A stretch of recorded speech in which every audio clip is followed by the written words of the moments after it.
Welcome back to the Affirmation Vault. If this is your first time joining us, I'm genuinely glad you're here. And if you've listened before, thank you for coming back and spending this time with me. Wherever you're listening right now, whether you're driving home after a long day, taking a walk, lying awake at night, or simply looking for a moment of clarity in the middle of life's noise, I want you to know that today's conversation is for you. Because today we're talking about something that millions of people experience every single day but rarely talk about openly. That quiet feeling that somehow you're not enough, not successful enough, not attractive enough, not confident enough, not productive enough, not far enough ahead in life. And what's fascinating is that this feeling doesn't always disappear when life starts going well. Sometimes the promotion comes, the degree arrives, the relationship happens, the goal is achieved, and yet somehow deep down the feeling remains. That voice still whispers, "You should be doing more. You should be better. You're still not there yet." If you've ever felt that way, stay with me, because this episode might explain something you've been trying to understand about yourself for years. What if the reason you never feel good enough has nothing to do with your achievements? Take a moment and really sit with that question. What if the problem isn't that you haven't done enough? What if the problem is that you've been measuring your worth using the wrong scale?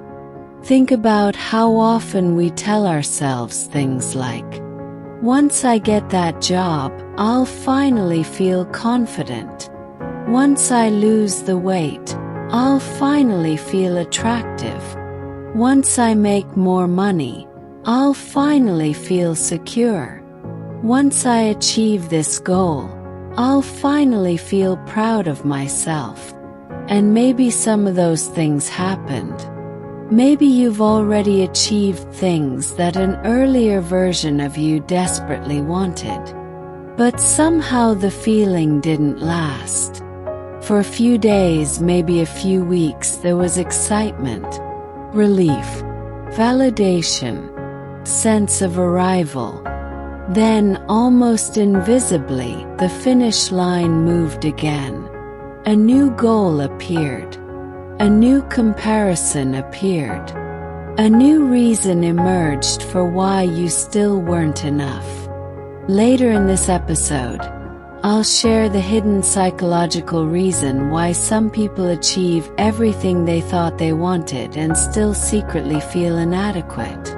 Because once you understand that reason, you begin to see why so many people spend their entire lives chasing a feeling they can never seem to catch. And more importantly, you'll discover how to stop chasing it. The truth is that most people aren't struggling because they're incapable. They're struggling because they're carrying a story they've been telling themselves for years. Story that says, "I am not enough." And what's dangerous about that story is that it often becomes invisible. You stop questioning it. You stop noticing it. It simply becomes the lens through which you see yourself and the world around you. Maybe that's why a compliment makes you uncomfortable. Maybe that's why criticism feels devastating. Maybe that's why one small mistake can ruin your entire day. Maybe that's why you keep proving yourself over and over again but never feel the satisfaction you expected. The belief isn't always loud. Sometimes it's incredibly subtle. It shows up when you compare your life to someone else's social media post. It shows up when your friend seems to be moving ahead faster than you. It shows up when you're lying in bed replaying a conversation from earlier and wondering if you said something wrong. It shows up when you achieve something meaningful and instead of celebrating, your mind immediately asks, "What's next?" And if any of that feels familiar, you're not alone. In fact, you're experiencing one of the most common psychological struggles of modern life. Because beneath perfectionism, people-pleasing, anxiety, overachievement, and comparison, there is often a deeper fear. The fear that if people truly saw who you are, they might discover that you're somehow inadequate. And here's what's interesting. Very few people wake up one morning and decide they're not enough. That belief usually has a history, has roots, has a story. Maybe you grew up in an environment where love felt connected to performance. Maybe praise came when you achieved something. Maybe attention arrived when you succeeded.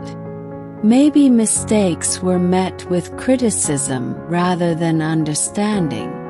Maybe you constantly felt compared to siblings, classmates, or expectations you could never fully meet. Or maybe nobody explicitly told you that you weren't enough. Maybe you simply learned it indirectly.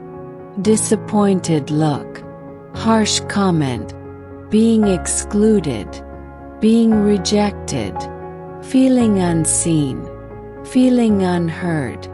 Children are incredible observers. They may not always understand what happens around them, but they are constantly drawing conclusions about themselves. And often those conclusions sound like, "If I were better, this wouldn't have happened.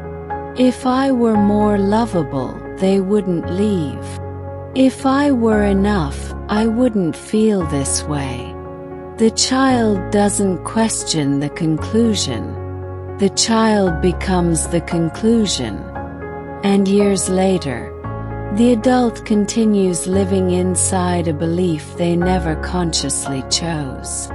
The belief becomes part of their identity, part of their self-concept, part of the story they tell themselves about who they are. And this brings us to something incredibly important. Most people think confidence comes from success. Psychology tells us something very different.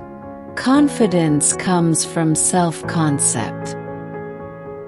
Because your self-concept is the collection of beliefs you hold about yourself. It's the internal picture of who you think you are. And that picture quietly influences everything. How much love you allow yourself to receive. How much success you believe you deserve. How you respond to mistakes. How you handle rejection. How boldly you pursue opportunities. How you speak to yourself when nobody else is listening. Imagine your self-concept as a thermostat. A thermostat doesn't create temperature. It regulates it. If the room gets too hot, it brings the temperature back down. If the room gets too cold, it brings it back up. Your self-concept works in a similar way. If deep down you believe you're not worthy of success, confidence, love, or happiness, your mind will constantly try to pull your life back toward what feels familiar. Even when good things happen. Even when opportunities appear. Even when people believe in you. That's why some people sabotage relationships. That's why some people procrastinate when they're close to success. That's why some people reject compliments. Not because they're weak. Not because they're lazy. but because their identity hasn't caught up with the reality of their potential. And once you understand this, something starts to shift. Because the problem was never that you weren't enough. The problem was that you learned to believe you weren't enough. And those are two very different things. Now here's where things become even more interesting. Because if feeling enough could be solved through achievement, many of the world's most successful people would never struggle with insecurity. Yet we know that's not true. There are people with incredible careers who secretly question their value. People with millions of followers who still seek validation. People who seem confident on the outside but feel inadequate on the inside. Because achievement and self-worth are not the same thing. Achievement can change your circumstances, cannot automatically change your identity. Imagine someone carrying an empty cup. Instead of filling the cup from within, they spend years trying to pour achievements into it. Promotion, degree, more money, better body, a bigger audience, another milestone. For a moment the cup feels full. For a moment they feel worthy. Then somehow the feeling fades, and they begin chasing the next thing. This is what psychologists often call the moving goalpost effect. The target keeps moving. You tell yourself you'll be happy when you reach a certain destination. Then you arrive. And instead of peace, your mind immediately creates a new destination, a new standard, a new expectation, a new reason why you're still not enough. Have you ever noticed that? Maybe there was a time when you thought making a certain amount of money would change everything. Then you reached it. And within weeks it became normal. Maybe you thought a relationship would finally make you feel complete. Then you entered the relationship and discovered you brought the same insecurities with you. Maybe you thought success would eliminate self-doubt. Then success arrived and self-doubt simply found a new disguise. Because the real issue was never outside of you. The real issue was the story you believed about yourself.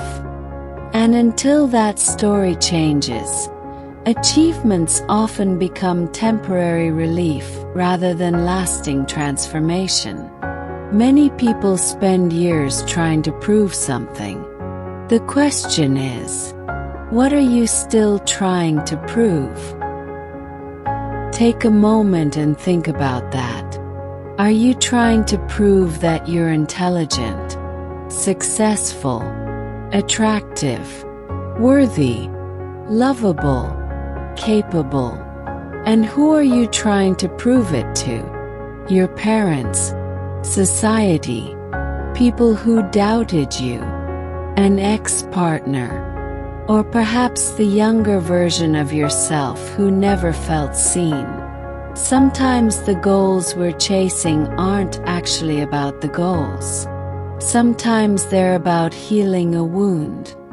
And when a wound is driving your ambition, no achievement ever feels like enough. Because the achievement was never what you were really searching for. You were searching for emotional permission to finally feel worthy. But here's the breakthrough. Worthiness doesn't arrive after achievement. Worthiness exists before achievement. Let me say that again. Worthiness doesn't arrive after achievement. Worthiness exists before achievement. This is the hidden psychological reason I mentioned earlier. The people who achieve everything and still feel inadequate aren't missing more success. They're missing a different relationship with themselves.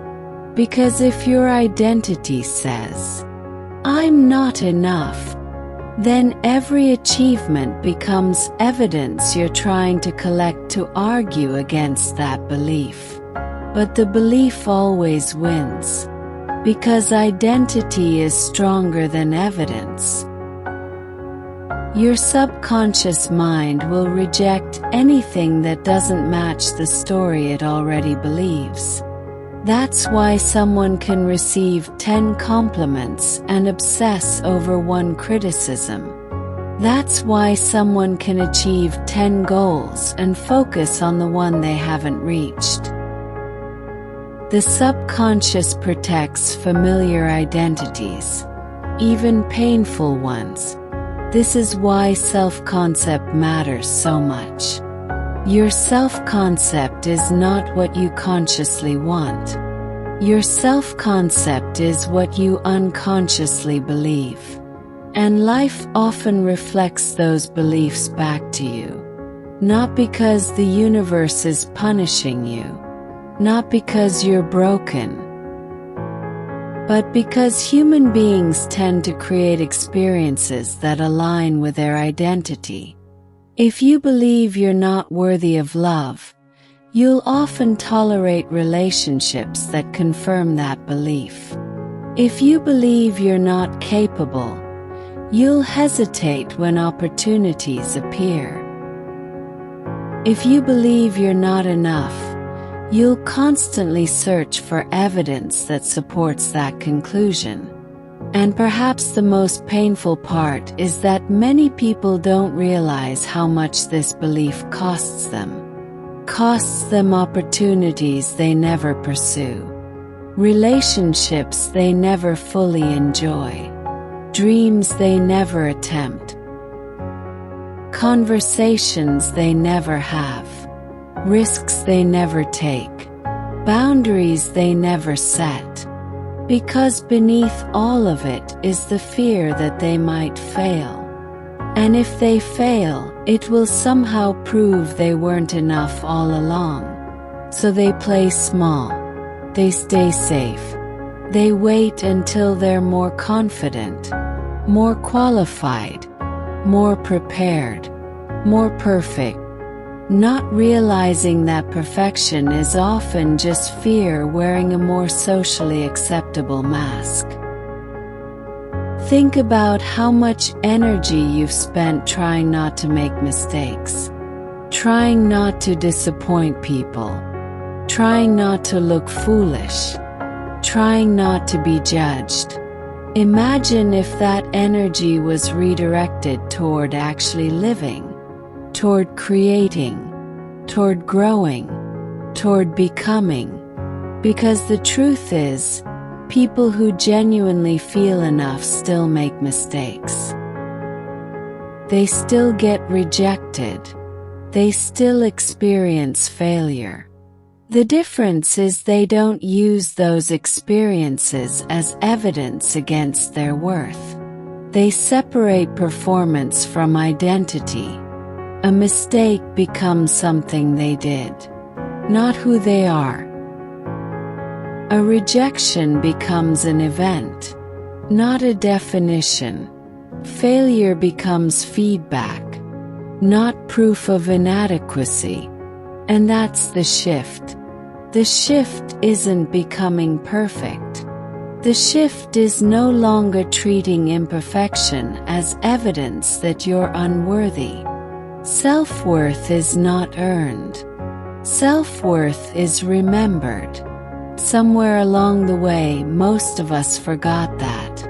We learned to connect our value to grades, achievements, productivity, approval, recognition, results. But before any of those things existed, your worth already did. You didn't earn your worth as a child. You possessed it. You didn't have to accomplish anything to deserve love. You didn't have to perform to deserve care. You didn't have to prove your value to deserve belonging. And perhaps healing is less about becoming someone new. Perhaps healing is remembering who you were before the world convinced you that your value needed to be earned. Imagine waking up tomorrow and genuinely believing that you are enough. Not perfect, not finished, not superior, just enough. How would you speak to yourself? How would you handle mistakes? How would you approach relationships? How would you pursue your goals? Would you still compare yourself to everyone online? Would you still need constant validation?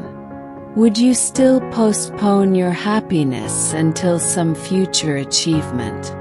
Or would you finally allow yourself to live? Because that's what self-worth gives you. Freedom. Freedom from proving. Freedom from performing. Freedom from carrying an impossible standard everywhere you go. And before we close today, I want to invite you into a moment of reflection.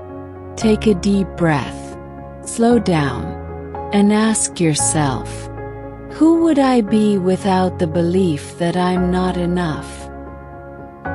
What am I still trying to prove?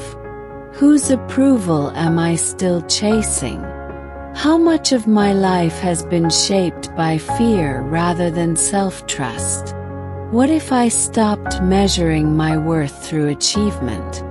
What if I stopped comparing my journey to everyone else's? What if I was already worthy today? Not someday. Not after another milestone.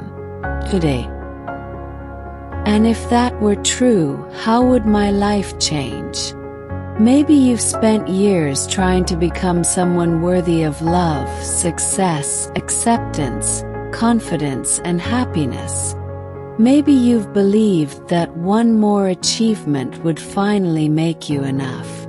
One more goal. One more accomplishment. One more breakthrough. But what if the thing you've been chasing was never missing? What if the person you've been trying to become has been here all along? Beneath the fear, beneath the comparison, beneath the perfectionism, beneath the self-doubt. Maybe the goal was never to become enough. Maybe the goal was to remember that you always were. And if there's one thing I hope you take away from today's conversation, it's this. Your worth is not waiting for you in the future. It's with you right now. The moment you stop trying to earn your value is the moment you begin to experience it. Thank you for spending this time with me. And until next time, be gentle with yourself.